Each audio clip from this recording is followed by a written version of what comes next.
Estou trabalhando com vocês, GeoHistória de Goiás. Nesse vídeo a gente vai continuar sobre a formação econômica de Goiás. Como já foi falado, pode aparecer em alguns editais, a formação histórica do território de Goiás basicamente aborda a mesma temática, né? Nesse vídeo, ao final desse vídeo, espero que você compreenda, porque foi elaborado para isso, compreender que antes do período de ocupação houve um período pré-colonial no território goiano com algumas características e que de vez em quando cai em prova. Nesse período pré-colonial ocorreu uma série de expedições de exploração. Então, quais são as expedições de exploração, os conceitos, diferenças, quais os tipos e características das bandeiras que é uma expedição de exploração, né? Quais as diferenças cruciais entre bandeiras e entradas, essas ondas, de vez em quando está lá nos editais, processos migratórios. Aqui a gente já está abordando um processo migratório, a gente vai abordar alguns processos migratórios, né, de penetração e ocupação do território de Goiás. E uma questão que chama muita atenção nossa, né, quais os fatores que trouxeram os bandeirantes para o nosso território, quais as principais bandeiras que desenvolveram, que percorreram o nosso território e quais foram os principais entraves para o povoamento da região. Então, ao final desse vídeo, nós vamos focar nessas questões, tá? A cronologia básica para a gente criar a ambiência cognitiva. Então, nós temos o primeiro período de Goiás. O primeiro período histórico de Goiás é o período da capitania de Goiás. Então, capitania é colônia. Nesse período aqui colonial, a gente estava submetido ao controle político de Portugal, ok? Na época do Império, independência ou morte, passamos a ser província e a partir de 89, com a proclamação da República, surge aí o Estado de Goiás. Nesse período pré-ocupação, pré-colonial de Goiás, né, que é o foco desse vídeo, nós tivemos, antes da ocupação do território de Goiás, um fator importante, a descoberta do ouro. Lembra da expansão territorial? A principal consequência foi a incorporação de novas terras e a descoberta do metal precioso, que possibilitou a penetração de mais portugueses, de mais pessoas aqui na nossa região. Então, descobrindo ouro em Minas Gerais, primeiro em Sabará e depois na Vila Rica, né, Ouro Preto, e depois em Mato Grosso. Então, descobrindo ouro em Minas, descobriu ouro em Mato Grosso, aí você pensa a cabeça das pessoas daquela época, já que tem ouro em Mato Grosso, tem ouro em Minas Gerais, provavelmente em Goiás também vai ter. Então, nesse período, nós tivemos na nossa região, no nosso território, onde é Goiás hoje, né, que nós estamos aqui em Goiás, expedições de exploração. Então, uma coisa que você deve marcar sempre, toda vez que falar de século XVI em Goiás, século XVII em Goiás, professor, como que eu sei essa questão de séculos? Vou anotar aqui no quadro para você entender. Isso a gente aprende na quarta série, quinta série. Por exemplo, como que eu calculo os séculos? Hoje, por exemplo, nós estamos em 2020. 2020, que século que é esse, professor? Como que eu descubro? É só pegar os dois primeiros aqui, né? Você corta, né, as duas últimas aqui. Então, século 20, né? É só século 20? Não, porque não terminou em 00. Aí eu somo mais um, eu estou no século, então, 21. Lá em 1900, que século é esse? Basta eu cortar aqui, ó, 00, eu corto, século XIX. Então, quando eu falo século XV, século XVI, século XVII, por exemplo, o Brasil dizem que o Brasil foi descoberto em 1500. Então, o Brasil foi descoberto no século XV. E ele foi ocupado a partir de 1530 e pouco, 1540, então ele foi ocupado no século XVI. Então, a partir quando a gente fala século XVI em Goiás, século XVII em Goiás, século XVII é a partir de 1600, 1600 é século XVI, 1600 e, por exemplo, 1, não terminou em 00, você corta. Então aqui corta e soma mais um. Então esse aqui, 1601 até 1700, nós falamos que isso aqui é século XVII. Então toda vez que eu falo de século XVI, século XVII, se referindo ao território goiano, ao interior do Brasil, aos sertões, é muito comum cobrar e cair nas provas expedições de exploração. Toda vez que você vê no nosso material esse símbolo, é para você ficar atento, anota, porque é importante para você. Quais são as expedições de exploração? As expedições de exploração são 3. As expedições contratadas pelo governo, pela coroa, né, os funcionários públicos daquela época, né, eram contratados para penetrar o território e ver se conseguia descobrir potencialidades econômicas aqui, algum produto que desse lucro. As descidas e subidas são expedições religiosas para a expansão da fé católica e para descobrir as drogas dos sertões, né? Explorar as drogas dos sertões. E as bandeiras não tem só um tipo de bandeira, nós temos vários tipos de bandeiras, na verdade 3, né? Pelo menos o que costuma cair em prova, tá? As bandeiras de apresamento, aquelas que vinham para pegar os índios, as bandeiras para tentar achar ouro e prata, de prospecção, e o sertanismo de contrato, que é aqueles bandeirantes para capturar principalmente escravos fujões. Mas toda vez que a gente falar de século XVII, né, o que pode cair na tua prova? Tá aqui, ó, expedições de exploração. O que essas expedições? Cada um com as suas particularidades, mas elas trouxeram algumas consequências. Muitas delas vinham procurar investigar as potencialidades econômicas do interior do país, mas qual é a grande consequência dessas expedições? Está aqui, ó, o nosso território, ele tinha se tornado, mesmo não sendo ocupado, as expedições de exploração, não é para ocupação do território. Tá? Essas expedições possibilitou que o nosso território fosse amplamente conhecido. Então, nessa tela aqui é importante. Quais são as expedições? Entradas, descidas e subidas bandeiras, tá? E século XVII é exploração. E aí esse território foi amplamente explorado, tornando, de certa forma, conhecido, tá? Então a gente vai falar um pouquinho de cada um. Nós falamos já do Tratado de Tordesilhas, em outra aula. Tratado de Tordesilhas, você está vendo aqui o mapa com a divisão, né, entre Portugal e Espanha, de terras a descobrir, surge o Tratado de Tordesilhas. Aqui a América Portuguesa, aqui a América Espanhola, tá? Com as entradas, com a penetração de entradas, bandeiras e descidas, nós fomos incorporando esses territórios além, né, do Tratado de Tordesilhas. Então, as expedições de exploração, século XVI, XVII, pensando no nosso território, expedições de exploração. As entradas, como já falei anteriormente, são expedições organizadas, financiadas pela coroa portuguesa. Tá? Apesar que a coroa portuguesa naquela época quebrada, sem dinheiro, mas poucas entradas penetraram o interior do país. São empresas estatais, são funcionários públicos. Trabalhou, vai receber. Não trabalhou, no final do mês o salário está lá na conta. Então, se ele saísse do interior e viesse aqui saísse da Bahia, que o núcleo político da época era a Bahia, a capital era a Bahia, né? Esse pessoal saía daqui da Bahia, viesse no interior do país, não encontrasse nada, eles iam receber de todo jeito, né? Porque eles tinham sido contratados pela coroa. O objetivo está aí, a ideia é a exploração do território, prospectar, ver se acha minérios, né? Mas o objetivo das entradas, já que eles são oficiais, eles basicamente ficavam dentro do território que era delimitado pelo Tratado de Tordesilhas. As descidas ou subidas, por que recebe esse nome? Esquisito essas expedições religiosas com esses nomes, né?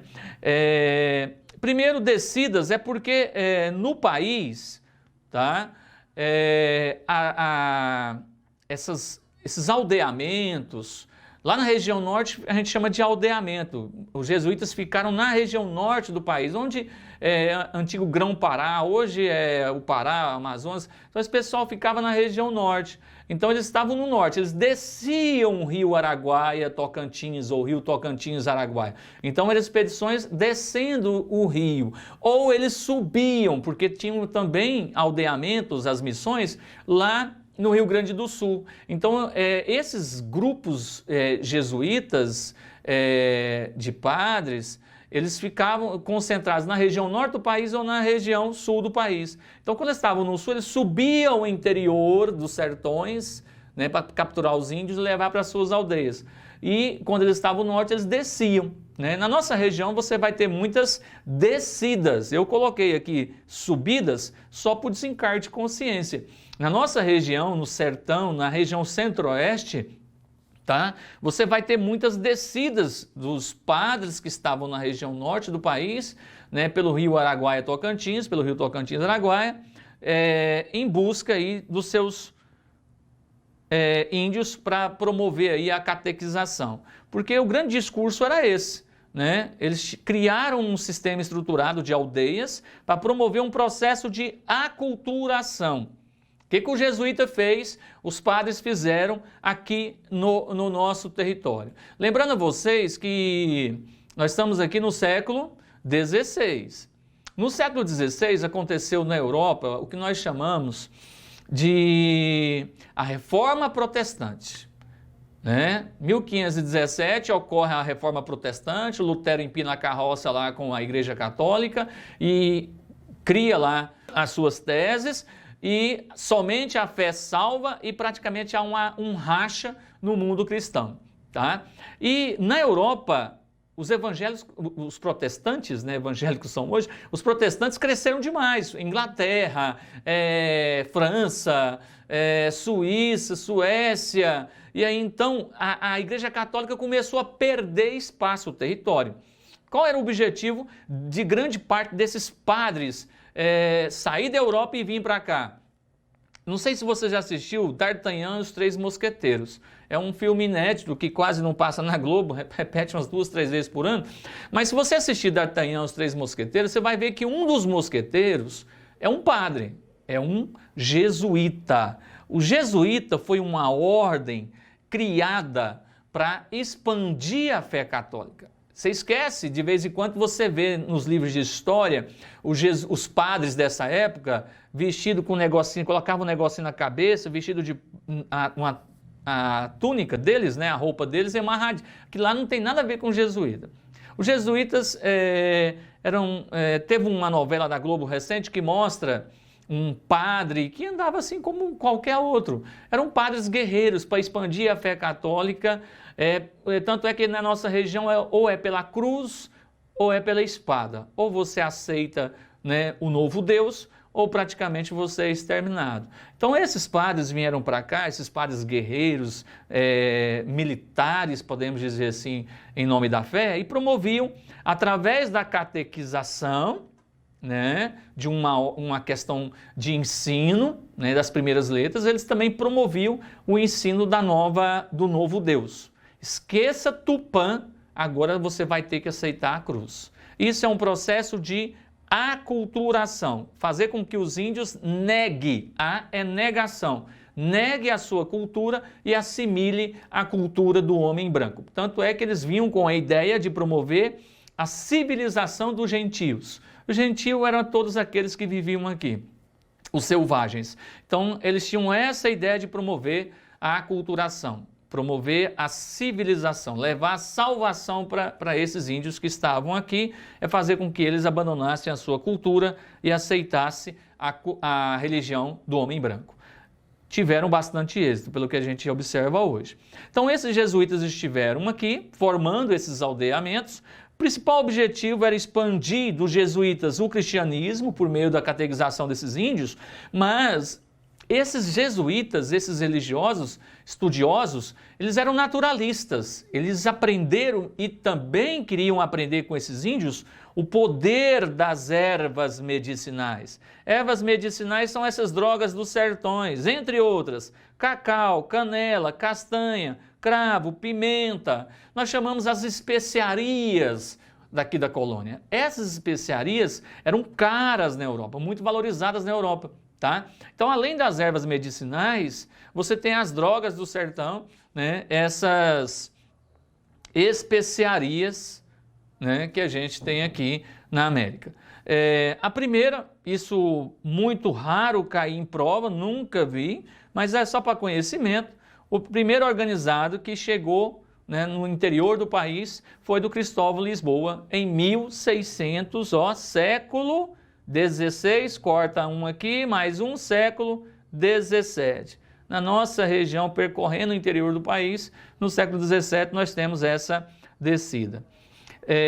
Então nós já falamos das entradas. Entradas são expedições estatais, organizadas pela coroa, expedições oficiais. Falamos das descidas, as expedições religiosas para a expansão do catolicismo e busca de drogas do sertão.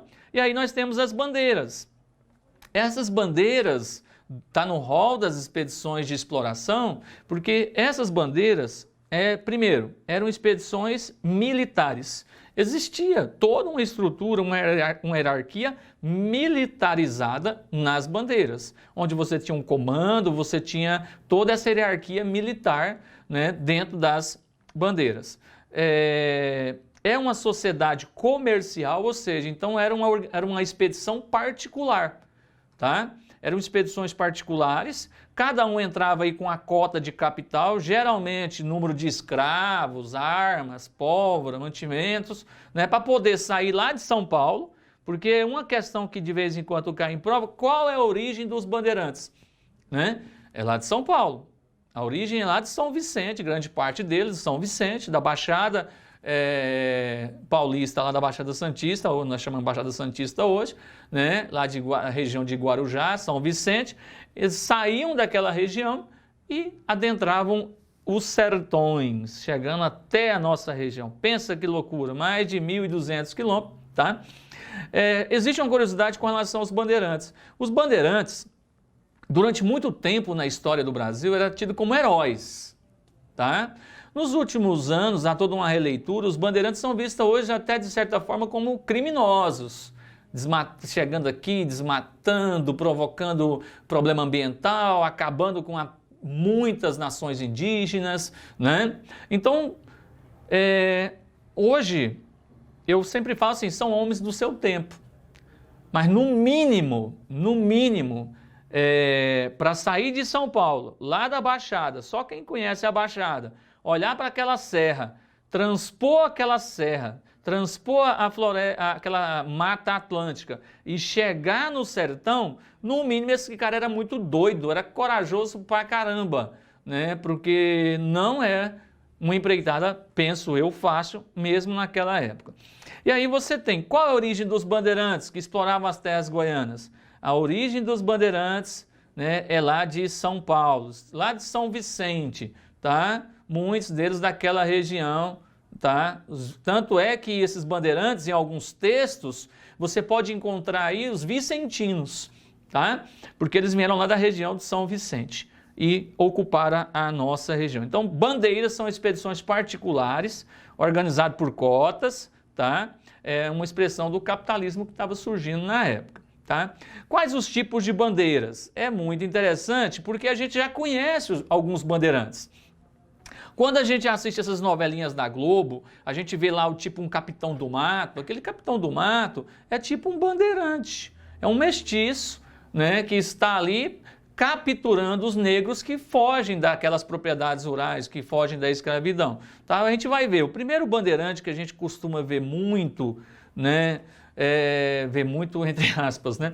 O bandeirante que a gente costuma falar no primeiro momento é do apresamento. No início da ocupação, lavoura canavieira, e aí você vai ter mão de obra do escravo, que está chegando, mas você vai ter também a escravidão indígena lá na lavoura canavieira. E aí tem um filme, uma minissérie da Globo, né? Chama A Muralha. Aí a muralha retrata basicamente esse tipo de bandeira, a bandeira de apresamento, aquele bandeirante que saía lá do litoral paulista e vinha no interior, nos sertões, capturar os índios, né, para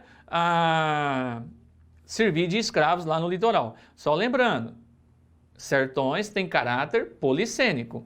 Para esses bandeirantes, sertões era símbolo de riqueza, onde eles podiam vir capturar os índios, onde eles poderiam vir achar metais preciosos, tá? Para o índio que estava lá no sertão e queria fugir do bandeirante, vinha correr para os sertões. Sertões significa para o índio liberdade. Outra questão, outro tipo de bandeira, uma bandeira metalista, uma bandeira de prospecção. Prospecção quer dizer pesquisa. Prospecção quer dizer pesquisa. Anota aí bandeiras para fazer uma pesquisa na nossa região para ver se a gente conseguia achar ouro e prata. Lembrando a você que nessa época, século XVI e XVII, nós vivemos um período pré-colonial e uma mentalidade do mercantilismo. Mercantilismo, né, metalista, porque quanto mais ouro e prata você tivesse, mais rico você seria, tá? Então, por isso a loucura aí por metais preciosos nessa época, entre outros fatores.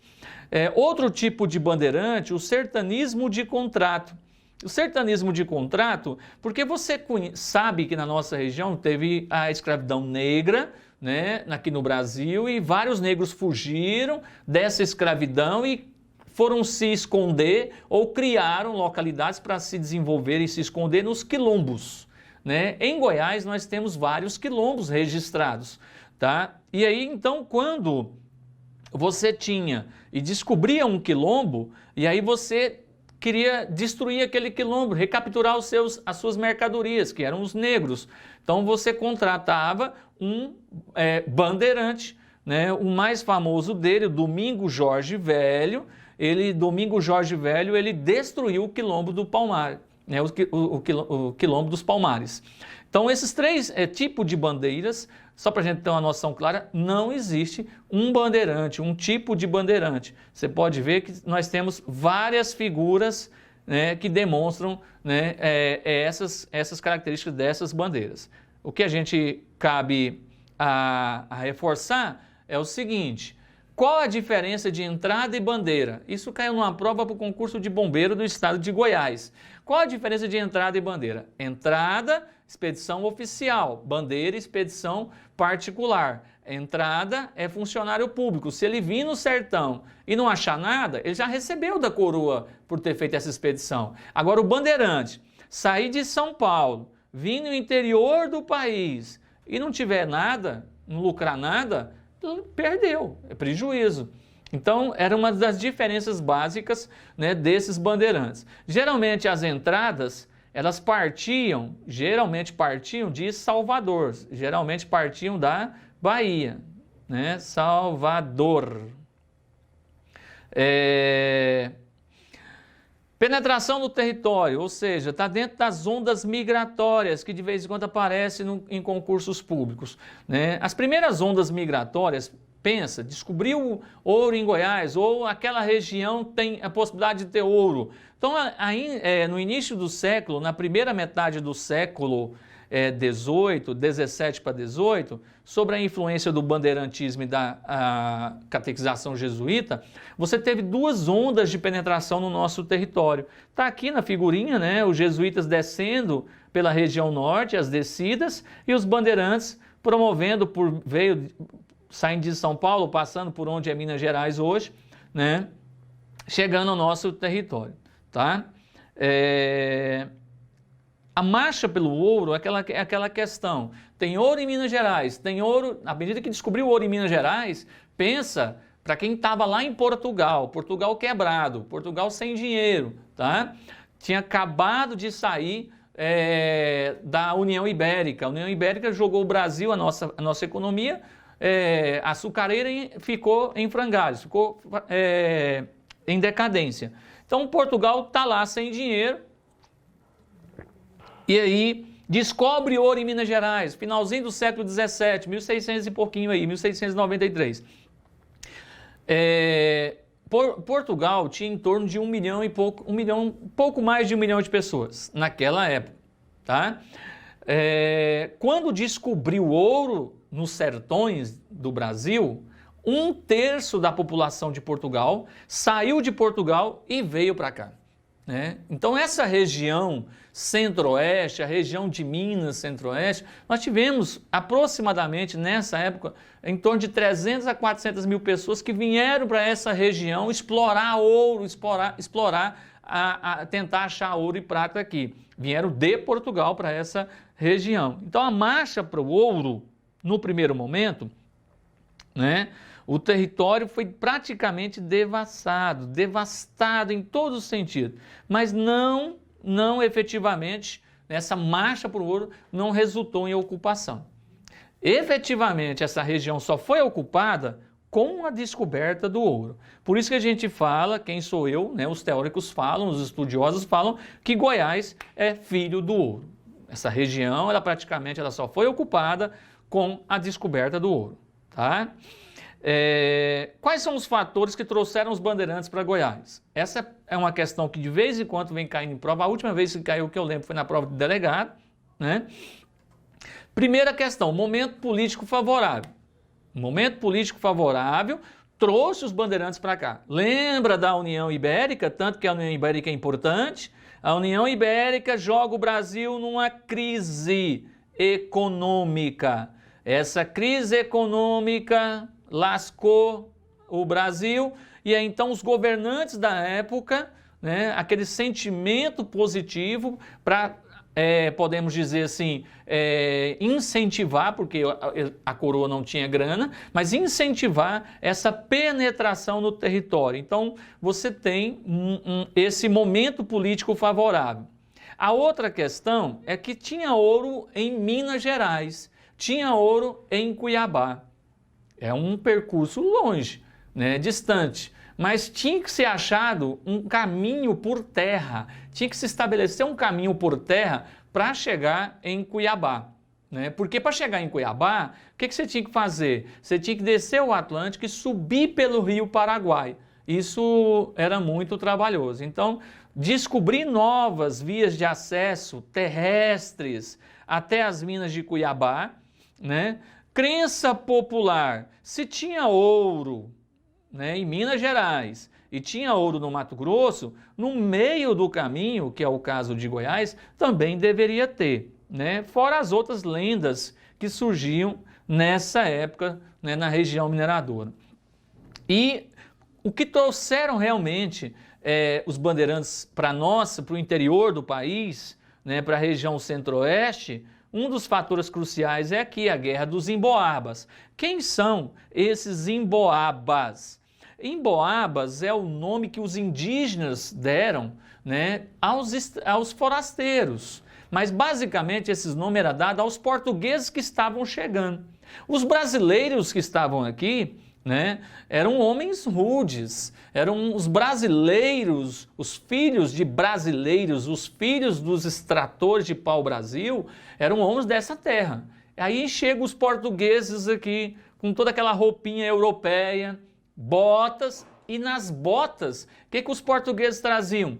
Penas, traziam penas. E aí então os pés de plumas, que é o nome de Emboabas, os pés de pluma, que usavam penas, os europeus, toda aquela roupinha mais delicada, chegando aqui os índios ficavam rindo, podemos dizer, das botas dos europeus.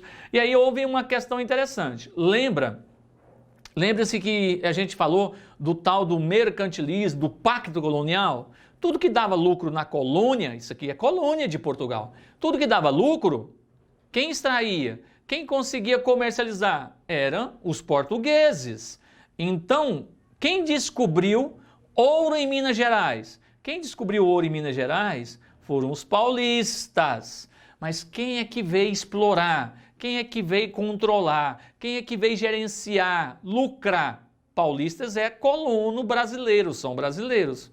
Então, tudo que vai gerar lucro tem um português à frente. Então, a descoberta do ouro em Minas Gerais pelos paulistas, os paulistas acharam que eles é que iriam controlar as minas. Só que aí veio meio mundo de emboabas, portugueses, forasteiros, para controlar a região das Minas Gerais. E aí gerou conflito. Um conflito entre portugueses, que eram praticamente os detentores do poder político, e os paulistas, que eram os colonos. Na sua visão, quem é que ganhou essa guerra? Quem é que ganhou essa batalha? Na Guerra dos Emboabas, os paulistas se lascaram. E aí os paulistas tiveram que sair, né, daquela região das Minas e procurar vir para outras regiões. E aí surge a primeira bandeira, né, em Goiás. Nós temos aí a bandeira de Antônio Macedo, né, que andando aqui antes mesmo da descoberta do ouro. É muito raro cair em prova, mas anota aí, né, a bandeira de Antônio Macedo ainda no século XVI. Você tem várias bandeiras, inclusive o pai do Bartolomeu teve aqui, né, o Bartolomeu Bueno da Silva esteve na nossa região, mas o importante para a gente que nesse contexto, né, de Guerra dos Emboabas, de expulsão dos paulistas da região de Minas Gerais, o governo de São Paulo, tá, os paulistas, o governo de São Paulo, foi convencido aí pelo Bartolomeu Bueno da Silva Filho, né, que o Bartolomeu Bueno da Silva Filho, ele esteve na nossa região com o pai. Ele tinha 12 anos quando ele percorreu por aqui. E segundo o Bartolomeu Bueno da Silva, sabia onde estava o ouro, já que o pai tinha fracassado nessa empreitada. E aí ele veio para a região. E a outra questão também que ele convenceu o governo de São Paulo é que ele iria estabelecer o caminho terrestre, ajudar a estabelecer o caminho terrestre para Mato Grosso. E aí ele sai de São Paulo em 1722 e 3 anos depois ele vai descobrir ouro aqui na nossa região, tá certo? E aí surge o estado de Goiás. Quais os entraves? Vários entraves. Por que os bandeirantes tiveram dificuldade de vir para cá? Desconhecimento do território, muita expedição se perderam, distância dos grandes centros, né? Despovoamento, situação de isolamento, falta de estrada, tá? Os rios não eram navegáveis, climáticos como seca, por exemplo, ataque indígena, fora aí, né, a questão de insetos, animais, entre outras coisas, que impediram o povoamento de esse acontecer com mais rapidez aqui na nossa região. Para a gente finalizar, né, fim da União Ibérica, a gente já sabe que quando Portugal restaura o seu reinado, nossa economia está em crise, né, uma crise da açúcar, aí você tem a obrigatoriedade, a União Ibérica promove a expansão territorial. Essa expansão territorial, como consequência, né, tem várias expedições percorrendo o nosso território, expedições de exploração. Consequência dessa expansão territorial, dessas expedições, incorporação do território além do Tratado de Tordesilhas. Essas expedições não vinham para promover a ocupação, tá? Mas promover o conhecimento do território. Ocorre como decorrência da expansão territorial, descoberta do ouro em Minas Gerais, né? Guerra dos Emboabas, os São Paulistas vão se lascar na Guerra dos Emboabas, esses paulistas saem da região, né?